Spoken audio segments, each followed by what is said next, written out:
Let's develop ourselves as professionals which can live, grow with this and make a wonderful career for us. Is AI we need to be threatened about?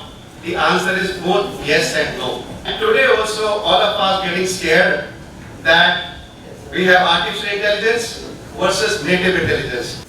रंग ले आएंगे, रूप ले आएंगे, खुशबू कहाँ से लाएंगे, कागज के ये फूल.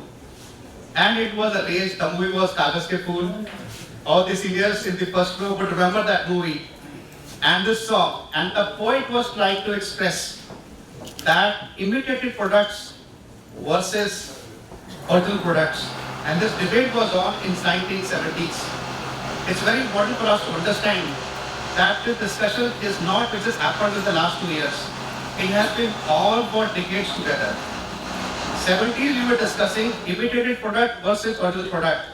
And today also all of us getting scared that we have artificial intelligence versus native intelligence.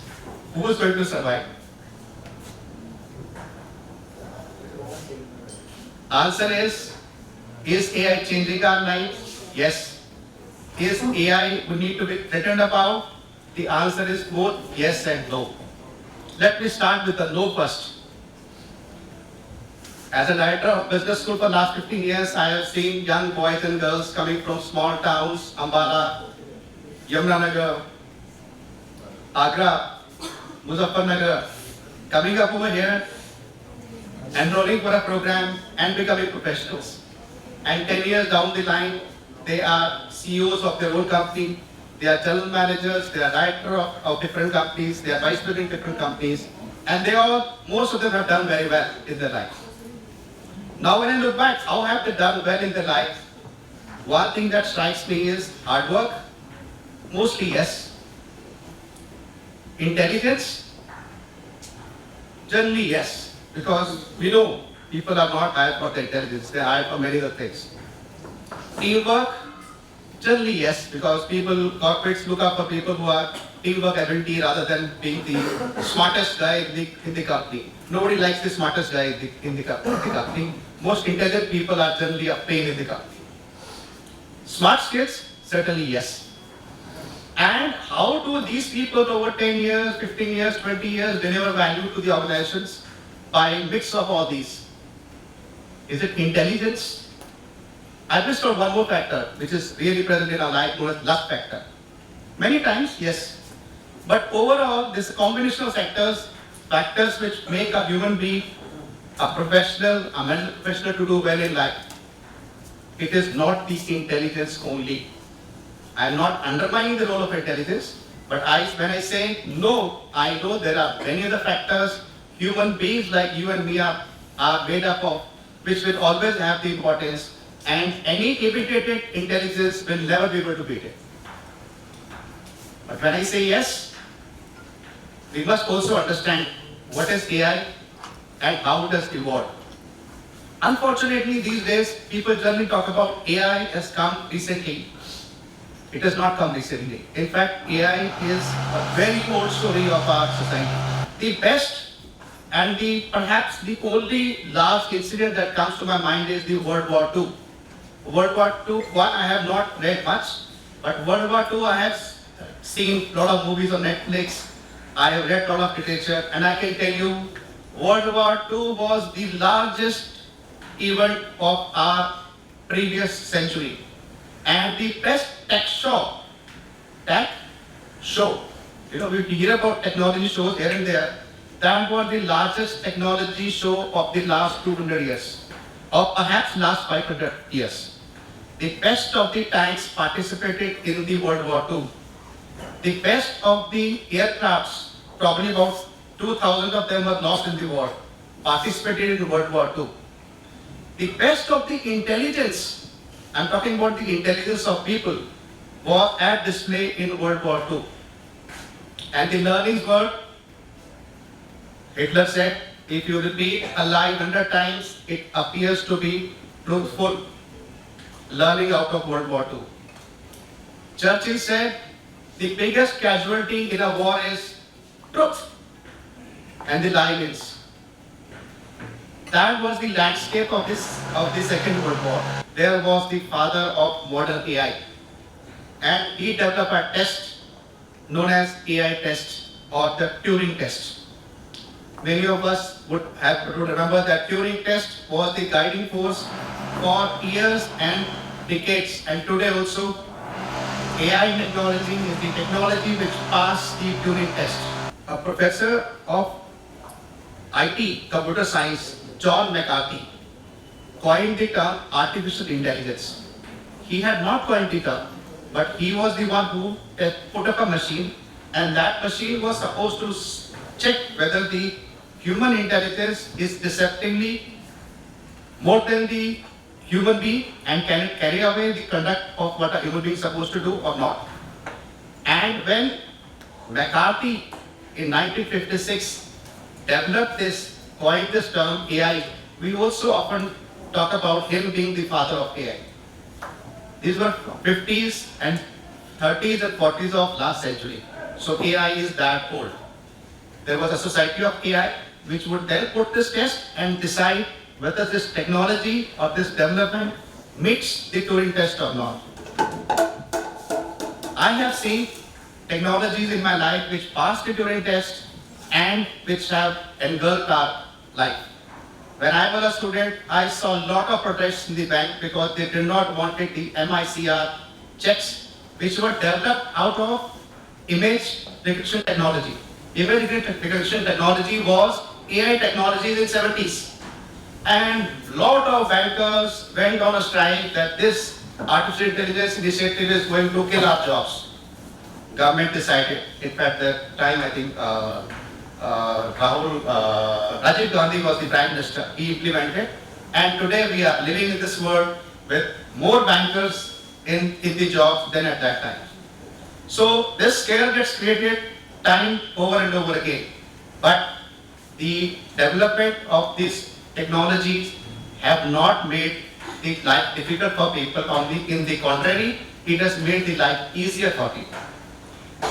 It would be wrong for me to put the narrative of last 100 years and say AI is not going to be influencing our life. It would be influencing our life.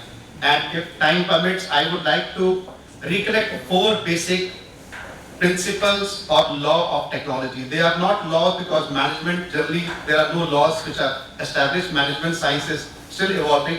But I will start with the first law, and it is often known as Moore's law. Now Gordon Moore was the co-founder of Intel. I am sure all of you have heard about Intel. Intel is the company which makes chipsets which run our systems. Now, Gordon Moore in 1965 predicted that the number of transistors will double up every 18 months. So if a particular size of chipset has 100 processors, after 18 months it will have 200 processors in the same space, and the processing speed will double and the cost will remain the same. Very interesting. The number of transistors will double in 18 months, and the performance of transistor will also double in 18 months, and the cost will remain the same. And this law of Moore stood the test of time for 10 years, 65 to 75. People were laughing at him that you are a great man, you have given a law and it's still valid. Dear researchers, that was 65 to 75. In fact, if I remember correctly, Gordon Moore passed away in the year 2023, and in an interview, perhaps in 1919 or 20, before COVID, he mentioned that I am surprised. I gave my projection for 10 years, and after 65 years, the projections are still holding true. Every 18 months to 2 years, number of transistors are doubling. 2, 4, 8, 16, 32, 64, that has been the progression of transistors in the same space. No change in cost, double the efficiency. And if that test is true for another 7 years, in 2030 we will be carrying a mobile phone which will have 1 trillion transistors. 1 trillion transistors. If the test has been active for last 65 years, no doubt it will be valid for next 7 years old. One computer which used to cost, the cost of the computer today is about 1 lakh component of what it used to cost in 1966. Because the costs of chips have not gone up, it's only the cost of systems which have gone up. The second law which a researcher must always keep in mind is the Gilder's law, which often people say depth of distance. Now Gilder says the communication power will double every 6 months. Way back in 1970, one telephone call of 3 minutes from New York to London used to cost $250. 3 minutes call, London to New York, perhaps between the President of USA and the Queen of England, would cost $250. Today it is zero. It has come from $250 to $50, $100, $150. In the year 1950, it was still $50 per 3 minutes. In 70s, it came to $40. Today it is zero. Depth of distance, communication is now almost free, protected by Gilder's law. The third law, which is also equally important, is Metcalfe's law. Metcalfe also looks at technology and says that the usefulness of utility of a network is equal to the square of number of users. If a network has 100 users, it is 100 to the power 2 is the usefulness or utility of that particular network.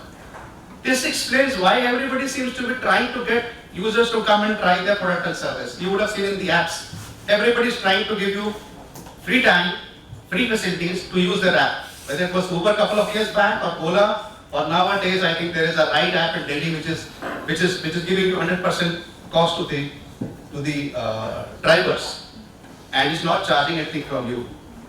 Because people have understood technology, and it is not only for technology, it is true for software, it is true for network, it is true for the books, and any valuable thing. If it able to attract new users, it attracts both its utility and the speed of adaptation.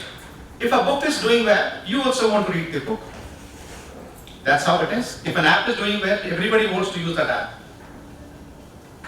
Metcalfe's law of utility is equal to user square still holds true, and in the app arena, it's very well seen. These three laws have stood the test of time, last 50, 70 years. But what has taken place, and all management researchers would agree with me, these laws and their implementation and the depth of distance and the miniaturization of technology has also led to disruptions. Many companies have gone out of business. Obsolescence is here to stay. And they say social, political and economic systems change incrementally, but technology changes exponentially. In fact, there is often a quote which is mentioned that till the time a critical mass of users is reached, change in technology affects the technology, which means all the technology we're talking about, AI. AI is changing the new set of technology, version 1, version 2, ChatGPT 1, ChatGPT 2. For much time, the technology impacts technology. However, once the critical mass is achieved, then the technology changes the social system, political system and economic system. That is the fear that we should all live with, because the content of tomorrow, the business of tomorrow, the apps of tomorrow will be all AI driven, and we'll have to learn to put our business in that mainstream. I'll give you an example. Radio took 38 years. Radio was developed. Today, any engineering student can develop a radio in his own house. It took 38 years to reach 500,000 mark. Television was complex. It was audio plus video. But the technology was evolving so fast, it took 13 years to reach the 50 million mark. Cable took 10 years. Depth of distance, 10 years to reach the 50 million mark. Internet took 5 years to reach the 50 million mark. We are living in an arena where an app can reach a 50 million mark in days and weeks. You could be in business, you could be out of business in less than few years. Technology adoption is so fast and technology obsolescence is so fast, and we must remember this. In our life, and AI will not be very different. It will throw out some businesses, it will start new businesses, the smarter ones will still survive and lead a wonderful life. How is AI changing life as on date?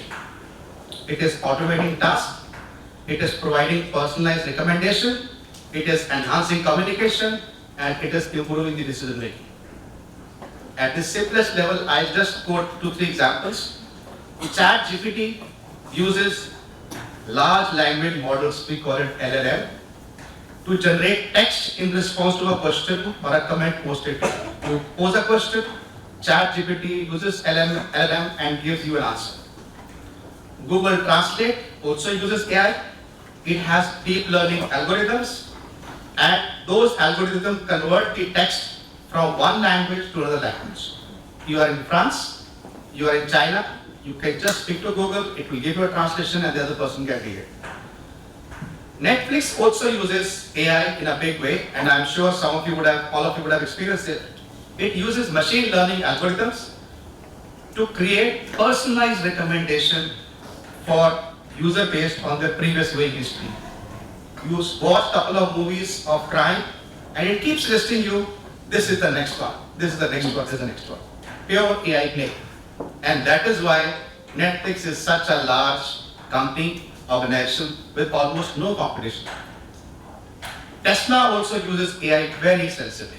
It uses the computer vision to power the self-driving vehicles that they have developed. Certain countries are not allowing, but in many countries their cars are doing well. They use the AI, they use the computer vision, and they have cars which can be self-driven. That's AI for us today in application. But as Dr. Garg has mentioned, we must also remember, we also are customers. In fact, actually we are the customers. Although I differ with him, I don't take students as our customers of education. My process is very clear. There is no customer. You are the raw material, we are the company, we are the organization, and we will prepare you for the corporate. When I look at my customer, I look at the industry as my customer. My industry where you will be working for next 35 years is my customer. You are my raw material. But then, there are customers, and there are organizations, and there is raw material, and we have our job to do. That's what we are doing. There's a concept of lifetime value of customers. Some of the marketing professors will do better than me. And lifetime value is important because all of us are customers for life. Today you start, some of you your parents would have bought a children's land for you. Today, some of you would have taken educational loan. You will start your corporate life and you look for life insurance. Initially, you might look for term insurance policies, but when you have a little more money, you would like to go for saving products, mutual funds, or insurance policies with saving components. You will then, as you touch 40, you will start looking for pension plans. Then you will start looking for health insurance for your family. Then cycle would get completed, you will buy children plans for your children education.